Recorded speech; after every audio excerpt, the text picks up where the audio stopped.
Welcome to California Edition. My name is Brad Pomerance. We're in Sacramento today, and guess what?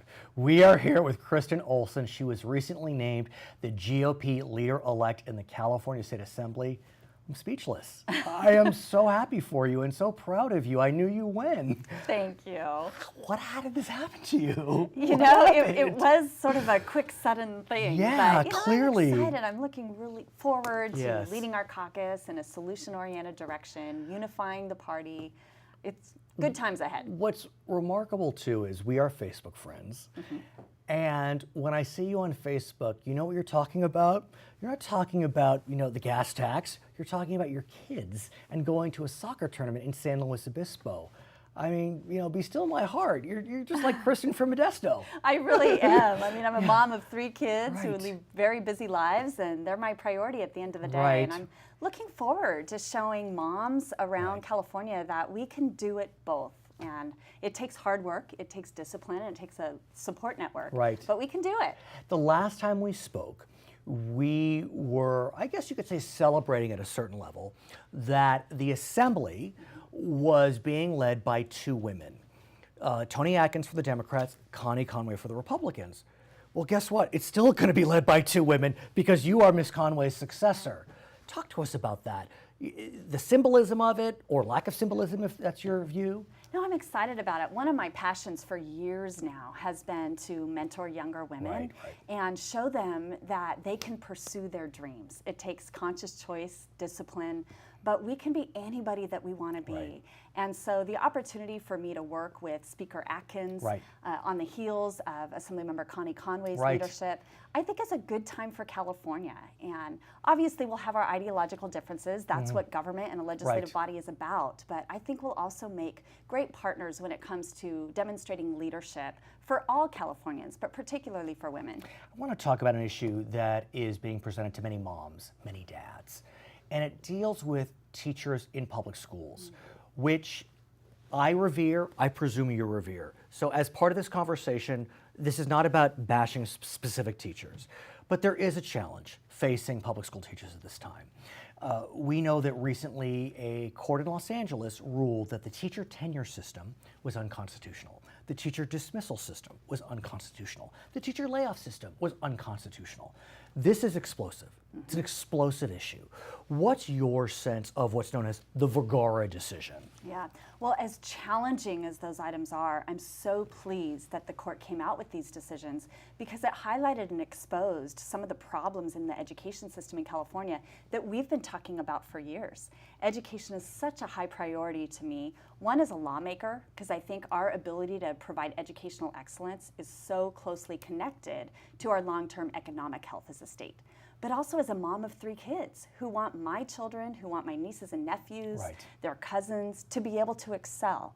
And the fact is, as the Vergara decision showed, having an effective teacher in every school classroom is absolutely critical to a child's success in school and in life. And what's remarkable is the defense used the fact that only 1 to 3% of teachers were ineffective.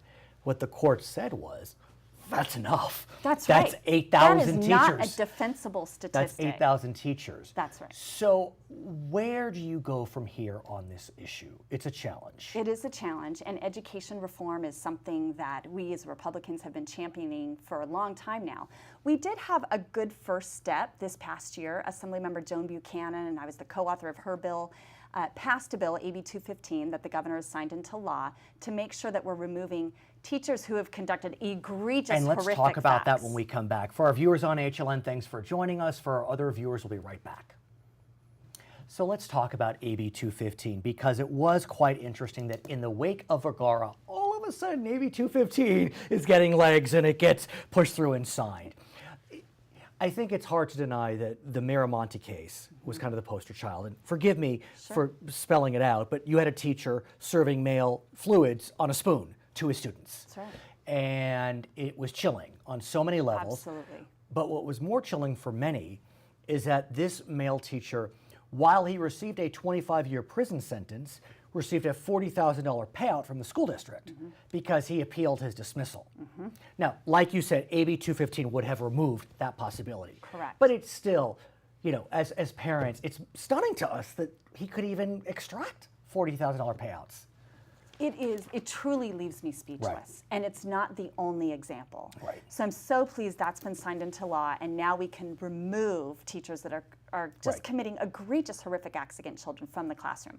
But that's not enough, as the Vergara decision pointed out. So now we need to take that, move forward into other reforms that make sure we're empowering teachers to be effective in the classroom, giving them the tools and the resources they need, but that we also have policies in place that will allow schools to remove ineffective teachers. AB 215 does not include a provision for ineffective teachers. It has a small does provision it? to streamline the appeal process for performance-related Oh, issues. really? But it's Okay. very small. Okay. And we need to go a lot further to make sure that administrators are armed with the ability to make sure they have good teachers in Right. the classroom, and that they're removing those who maybe just aren't suited for that particular profession. How do you create a scheme whereby the process is streamlined, but the teachers still receive the due process that And that's presumably the sweet spot, of right? course. Because I think all of us would argue most teachers are in it for the right reasons and are Right. doing a really good job teaching our kids and setting them up for success. So what I think it requires, and many other states have already implemented these reforms, blue states, red states Sure. alike, but it requires a meaningful evaluation process so we can give feedback to teachers what's going well in their classrooms, what's not going well, and then providing them with the training and development so that they have the ability to improve. Our goal should be able to be that every teacher can excel. But at some point, if after a year or two, certainly 3 years, if there isn't measurable improvement, we should be able to remove that teacher from the classroom because the kids deserve better. What's interesting is you mentioned 1, 2, or 3 years. The challenge right now is teachers receive tenure after 2 years. We are one of few states where teachers receive tenure after such a arguably short period of time. As part of the reform package that you suggest, would you like to see the tenure provision extended out? In many other states, the tenure provision is 3, 4, some 5 years. Some 5. Right. Absolutely. I think it needs to be extended to at least 3 years, because while it's 2 years right now, that process actually usually begins at about a year, year and a half, right. because it takes a while. So we should at least move it to 3 years, perhaps 5. And I think teachers will benefit from that too.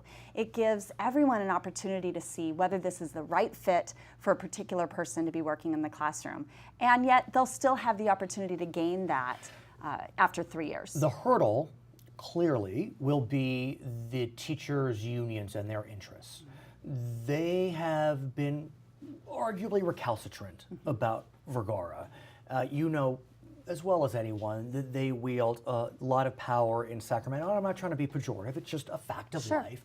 And so how do the forces for reform get together with the unions and your friends on the Democratic side to create a solution that is amenable to all?